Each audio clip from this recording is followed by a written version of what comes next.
Sidang Jumaah yang dirahmati Allah sekalian, hendaklah berdiam diri dan jangan bercakap-cakap ketika khatib membaca khutbah, kerana perbuatan itu akan menghilangkan pahala Jumaat.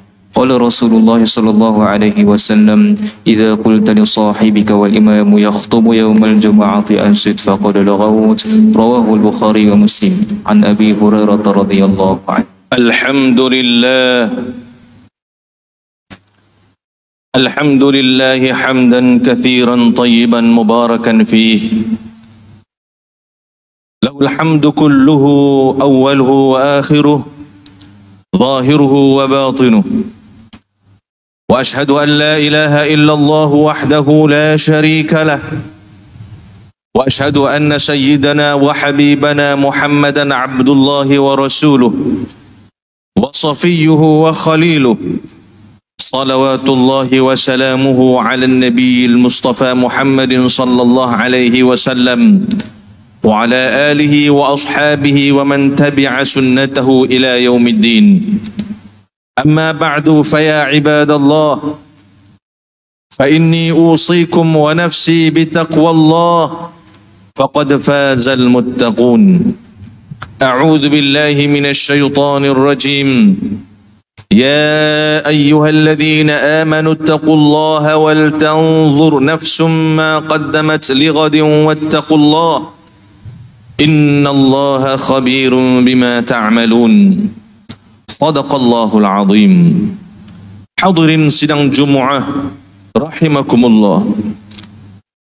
Pada saat ini khatib ingin berpesan kepada diri khatib dan sekalian para hadirin agar marilah sentiasa kita bertakwa kepada Allah Subhanahu wa taala dengan cara kita melaksanakan segala apa yang diperintahkan oleh Allah Subhanahu wa taala, dan pada masa yang sama kita menjauhi segala larangan dan tegahan Allah Subhanahu wa taala. Mudah-mudahan kita semua menjadi hamba yang benar-benar bertakwa di sisi Allah Subhanahu wa taala. Allahumma amin ya rabbal alamin. Muslimin yang dirahmati Allah, ucapan salam merupakan antara ucapan yang paling awal dianjurkan oleh baginda junjungan besar Nabi Muhammad sallallahu alaihi wasallam ketika baginda tiba di bumi Madinah di dalam peristiwa hijrah. Baginda juga merupakan orang yang paling mengutamakan ucapan salam, sehingga kan tiada sesiapa yang bertembung dengan baginda sallallahu alaihi wasallam di jalanan malaikat baginda sallallahu alaihi wasallam yang terlebih dahulu mengucapkan salam.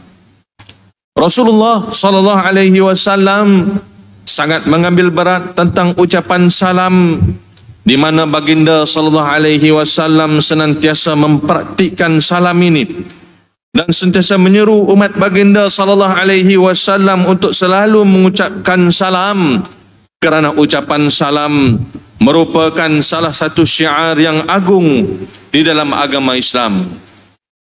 Ucapan salam merupakan doa kesejahteraan kepada seseorang serta mengandungi makna yang begitu sempurna, merangkumi sejahtera pada akidah, sejahtera pada syariah, sejahtera pada akhlak, musibah, sejahtera dalam pekerjaan, sejahtera kepada diri, keluarga, harta dan segala perkara yang berhubung kait dengan seseorang itu, sama ada urusan berkaitan dunia maupun akhirat. Atas kesedaran inilah para sahabat sangat mengambil berat dalam mengucapkan salam. Di dalam sebuah hadis daripada Sayyidina Anas ibn Malik menyebutkan, an Anas ibn Malik radhiyallahu anhu qala, kunna idza kunna ma'a Rasulillah sallallahu alaihi wasallam fatafarraqa bainana shajarah fa idza iltaqayna yusallimu ba'duna ala ba'd. Rawahu at-Tabarani. Sayyidina Anas meriwayatkan, beliau berkata, ketika mana kami berjalan bersama Rasulullah sallallahu alaihi wasallam, kemudian kami terpisah dengan Rasulullah sallallahu alaihi wasallam kerana melintasi sebatang pokok. Justru setelah itu kami saling memberi salam semula antara satu sama yang lain. Sidang hadirin yang dirahmati Allah, Ucapan salam mempunyai kelebihan yang sangat istimewa di dalam Islam.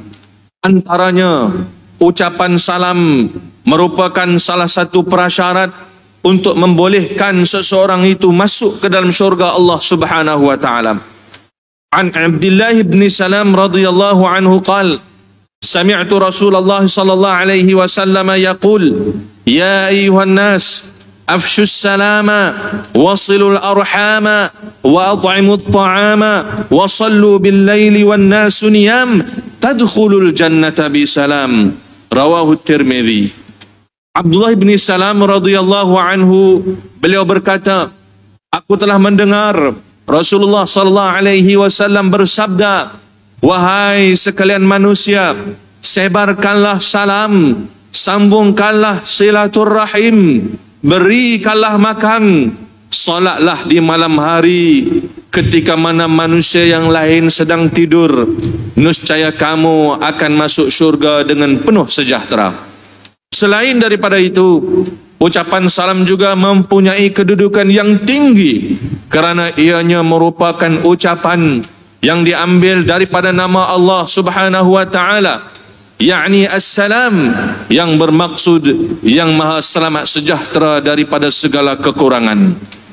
Pada hari akhirat pula Allah Subhanahu wa taala memuliakan hamba-hambanya yang beriman dengan ucapan salam ketika mereka bertemu dengan Allah Subhanahu wa taala. Di dalam surah Ahzab ayat yang ke-44 Allah Subhanahu wa taala berfirman, A'udzu billahi minasyaitonir rajim. Tahiyyatuhum yawma yalqawnahu salam وَأَعَدَّ لَهُمْ أَجْرًا كَرِيمًا. Maksudnya, sambutan penghormatan yang akan diberi Tuhan kepada mereka semasa menemuinya ialah ucapan salam, yakni selamat sejahtera. Dan dialah yakni Allah menyediakan untuk mereka pahala balasan yang mulia. Allah Subhanahu wa taala juga menurunkan namanya ini ke dunia untuk menjadi ucapan penghormatan sesama hambanya serta bagi memuliakan mereka di sisinya. Ucapan salam juga merupakan ucapan penghormatan ahli syurga sesama mereka. Sidang jamaah rahimakumullah, ucapan salam perlu menjadi keutamaan dalam ucapan seharian kita kerana ucapan salam merupakan sebab memperoleh keberkatan daripada Allah Subhanahu wa taala. Rasulullah sallallahu alaihi wasallam bersabda, An Anas bin Malik radhiyallahu anhu qala, qala li Rasulullah sallallahu alaihi wasallam, ya bunayya idza dakhalta ala ahlika fasallim yakun barakatan alayka wa ala ahli baitika. Diriwayatkan daripada Sayyidina Anas ibn Malik radhiyallahu anhu, beliau berkata bahawa Rasulullah sallallahu alaihi wasallam bersabda kepadaku, wahai anak muda kesayanganku, apabila kamu masuk kepada ahli keluargamu, yakni kamu masuk ke dalam rumahmu, maka ucapkanlah salam, kerana yang demikian itu akan mengundangkan keberkatan ke atasmu dan ahli keluargamu. Muslimin yang dirahmati Allah, jika kita lihat di negara-negara Arab terutamanya, sunnah memberi salam ini sudah menjadi budaya dalam kehidupan mereka. Mereka akan mengucapkan salam kepada sesiapa sahaja saudara seagama yang mereka temui, tidak kira di mana sahaja. Mereka tidak merasa canggung berbuat demikian kerana penghayatan falsafah sunnah meresap ke dalam jiwa mereka. Hal ini berbeza dengan masyarakat kita yang masih segan silu dan janggal untuk mengucapkan salam, terutamanya kepada orang yang tidak dikenali. Begitu juga orang yang diucapkan salam kepadanya kadang-kala merasa hairan dan terpinga-pinga memikirkan kenapa orang yang tidak dikenali mengucapkan salam kepadanya. Saudaraku, kaum muslimin yang dirahmati Allah, sebagai seorang Muslim, agak malang sekiranya kita gagal menghayati dan membudayakan sunnah mengucapkan salam ini, sedangkan ianya merupakan anugerah yang amat berharga daripada Allah Subhanahu wa taala kepada umat Nabi Muhammad sallallahu alaihi wasallam. Anugerah ini sebenarnya yang sangat dicemburui oleh kaum Yahudi. Rasulullah sallallahu alaihi wasallam menyebutkan an Aisyah radhiyallahu anha anin Nabi sallallahu alaihi wasallam qala ma hasadatkum al-yahud ala syai'in ma hasadatkum ala as-salam wa at-ta'min. Diriwayatkan daripada Sayyidatina Aisyah radhiyallahu taala anha, baginda Nabi SAW bersabda, tiadalah orang-orang Yahudi itu merasa dengki terhadap kamu dalam sesuatu perkara melebihi dengki mereka terhadap kamu dalam ucapan salam dan ucapan amin. Sesungguhnya satu kerugian bagi kita sekiranya kita tidak merasai ketinggian nilai ucapan salam yang tidak pula gemar dan yang tidak pula gemar untuk mengucapkan salam, kerana Nabi sallallahu alaihi wasallam menggambarkan di dalam sabda baginda sallallahu alaihi wasallam bahawa orang-orang yang paling kedekut adalah orang-orang yang kedekut untuk mengucapkan salam. Oleh itu bermula saat ini, marilah kita tanamkan keazaman untuk membudayakan sunnah mengucapkan salam dalam kehidupan kita. Justru mengakhiri khutbah pada minggu ini, marilah kita sama-sama mempraktikkan sunnah salam ini dalam kehidupan kita seperti berikut. Yang pertamanya, memberi salam dengan nada suara yang sederhana.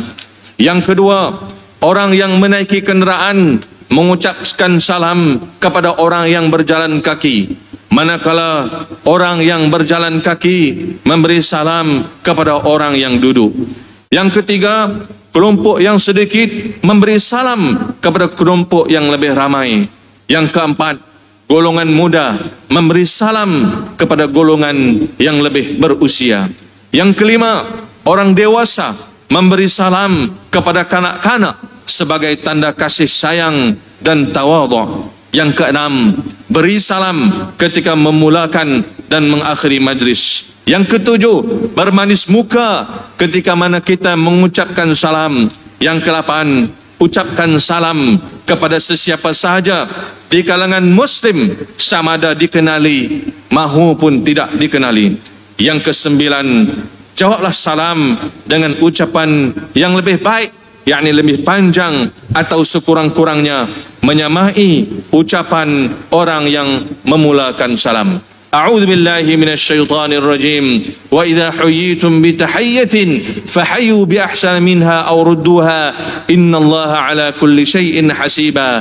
Shadaqallahul azim. Maksudnya, dan apabila kamu diberikan penghormatan dengan sesuatu ucapan hormat seperti memberi salam, maka balaslah penghormatan itu dengan yang lebih baik daripadanya, atau balaslah dia dengan cara yang sama. Sesungguhnya Allah sentiasa menghitung tiap-tiap sesuatu perkara.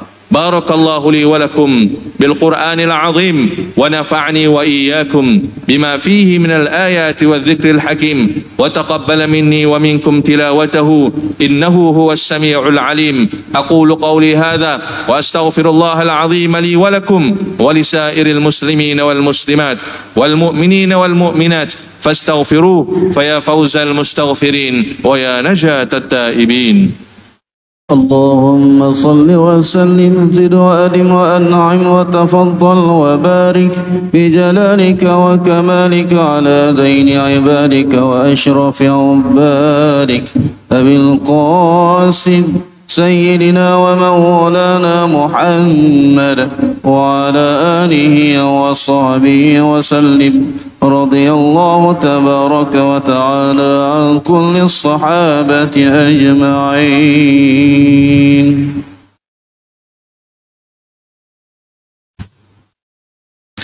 الحمد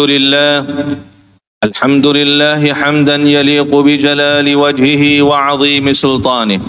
أشهد أن لا إله إلا الله وحده لا شريك له وأشهد أن سيدنا وحبيبنا محمدا عبده ورسوله خاتم الأنبياء والمرسلين المبعوث رحمة للعالمين شفيعا للناس أجمعين.